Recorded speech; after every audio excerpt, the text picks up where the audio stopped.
ok man j'aimerais savoir la relation de Nit Doff ak papaam ak yaayam. waaw relation bu doy waar la nag. relation bu doy waar la. sama papa sama xarit la woon quoi. sama papa sama xarit la woon. et dafa sacrifier toute sa vie pour ñun. jàmbaar la woon quoi toute sa vie liggéey la ak jaamu yàlla xamul dara sama papa. ok si. parce que dama gis booy wax sa papa bon. yaa ngi dégagé benn genre vraiment sentiment de. non mënu ma di wax si sama papa day yàq seen émission donc. mais lu tax lan moo waral loolu. non parce que yàlla moo lay tànnal ay waajur.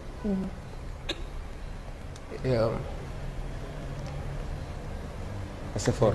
ayca boo gisee koo xamante si nii aussi. xam nga góor aussi pour mu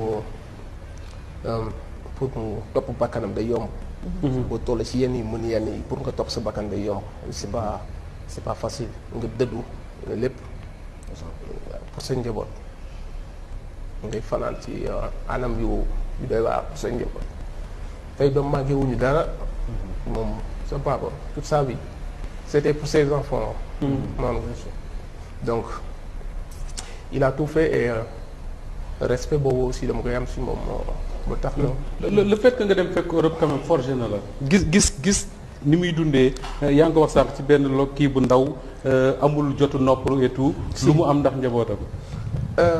dama xam nga bi may gën a nekk ndaw. sama papa da doon wax que ni si doomam yi man maa ko si gën a yërëm. parce que ay 31 décembre yooyu bu daan jot ba ñëpp ñëw xale yee cousin yi. damay mer damay wax que ni da ngeen sonal sama papa yéen ñi ñëpp li ngeen koy laaj dafa bari. donc da doon wax que ni. day wëlbati ko sax suuf mu am lu ma jox parce que da doon sentir que ni dama amoon yërmande quoi si moom. mais xale laa woon quoi xaw ma woon impact bi trop mais bi ma màggee aussi.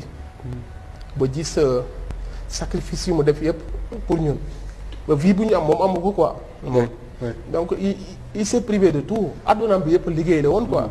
donc 78 non. 75 dans les en tout cas fin 70 ba muy génn àdduna. bi mu bàyyee dem Europe yàggul. donc ça veut dire que ne période boobu yëpp da ko daw bu ñëwee au Sénégal aussi amul temps wu dara temps wu gis njaboot en fait il a même pas profité de ses enfants. su ñëwee temps bi mu fi def tuuti seeti mbokk yi xam nga ku bëggoon mbokk la aussi. ak diine. addunaam bi yëpp jàkka la. jàng ak jàkka ak njabootam quoi amul woon beneen bànneexu àdduna bu dul teg njabootam ci conditions yu baax. donc après dama amoon ci moom fierté quoi. ak je me sentais redevable. parce que il s'est trop donné quoi xam nga pour ñun. est-ce que am nga chance su gaaw defal ko loo xam ne vraiment mu nekk. donc waaw loolu moo nekk sama fierté mais. parce que sama papa dama am ngërëmam. dafa ma gërëm ba am na yu bëri bu ko doon wax ndax njaboot boo njabootee doo mën wax ci kaw daal ñëpp di dégg. mais am na yu bëri yu ma wax ci suuf. et da doon gis lépp lu ma doon def aussi pour am ngërëmam quoi. donc et. c'est fort. et loolu noonu. loolu noonu mooy sama force tey parce que sama papa dafa def si man ay valeur quoi. you know et maa ngi jégalu quoi parce que sama papa. mën jërë mouchoir bi jërë mouchoir bi dagal mouchoir bi. c'est fort bi tey. waaw moi je l'écoute bi tey. j'en ai.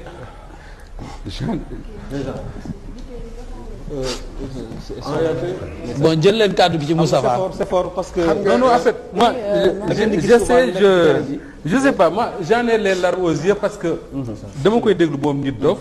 j'ai l'impression que ni il raconte mon histoire man parce que man maa ngi lay wax ne ñoo bokk ñu dëkk ay ci famille immigré lañu bokk mais man bi may nekk école primaire la sama papa tukki et quand il te raconte l'histoire c'est que moom li Nit Doff di raconter nii moo dal parents yu bari il a fait Côte d'Ivoire Gabon ak moment yu métti yooyu nekkoon chauffeur taxi Gabon jóge fa dem Italie et ba fii ma toog di wax ak yow nga xam ne léegi ay doomam ñi ngi liggéey bàyyiwul di dem Europe ba léegi te tous ces sacrifices là il l'a fait pour exactement li ngay wax pour que ñun ñu am une meilleure vie que moom et je me rappelle une chose qui est très forte et daf ma ko da ko doon wax parce que benn moment j'avais choisi d'arrêter les études comme ni nga ko defee comme dama nekk ci ay sama ay nijaay yeeg yëpp ak moom ay tukkikat lañ j'avais envie de faire comme eux mu ne ma mën naa la fayal ci école boo bëgg mais xalaatuma ngay ñëw Italie di ma fekk muy beneen bi mu ne ak lu ma leen mënti fayal ci àdduna pour ngeen réussir seen vie su ngeen ko réussir su ngeen ma defalul dara sax man kontaan naa parce que kenn du ma woo di ma boole ak yéen maanaam du ngeen ne ci mbedd mi di jéefu jàmbur rek di xeex ak yooyu et ça quand tu racontes cette histoire là man loolu moo ma ci jooyloo parce que j'ai l'impression que ni sama histoire ngay raconter yow et c'est l'histoire de beaucoup